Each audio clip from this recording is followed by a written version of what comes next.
legislation passes. The question is that the bill be now read a second time. I call the member for Ballina. Thank you, Mr Speaker. I rise to speak on the Anti-Discrimination Amendment Religious Vilification Bill 2021. I will say at the outset, Mr Speaker, I'm going to keep my comments briefer than I would have liked, but it's because there's such important work still to come today in this House. The object of this bill is to amend the Anti-Discrimination Act 1977 to make it unlawful to vilify a person or group of persons on the ground of a specific religious belief or affiliation. It seems pretty obvious that that should be against the law, but unfortunately we know that the Anti-Discrimination Bill is not fit for purpose and that there are gaps all through it.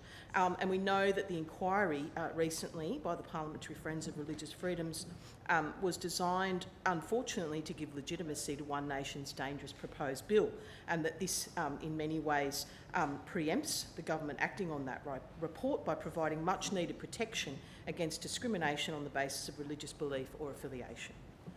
However, the Greens share the concerns of experts in this space that the Anti-Discrimination Act has already suffered from a very piecemeal approach to reform, and that this is yet another area, and that the whole thing needs to be overhauled to be in line with community expectations. For the remainder of the 3 minutes of my speech, I want to particularly talk about the protections that are not adequately afforded for many members of the LGBTQI+ community, particularly trans and gender diverse people, those with diverse sex characteristics and bisexual people. We don't oppose this bill, however we do strongly support a full comprehensive overhaul of the bill. Discrimination on the basis of sexual orientation, gender identity and intersex status remains pervasive in Australia.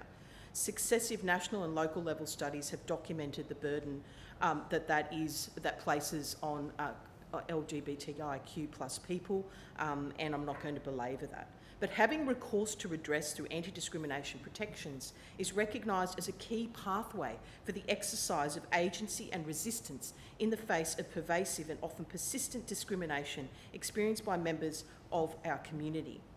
Although protections from discrimination on the basis of homosexuality and transgender identity have existed in the law for decades, there is still a general lack of awareness around these protections and how to put them into practice. I think it is worth noting significantly that intersex and bisexual public servants in New South Wales are still not afforded protection under state-based anti-discrimination law.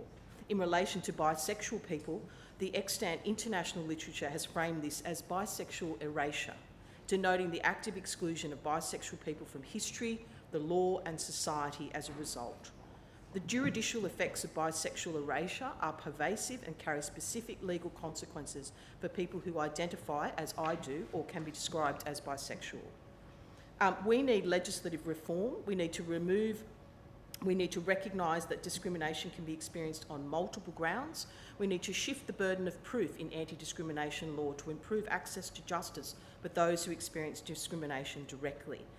We need to amend the Anti-Discrimination Act to include sexual orientation and gender identity as a protected attribute to allow for the inclusion of bisexual people and non-binary people.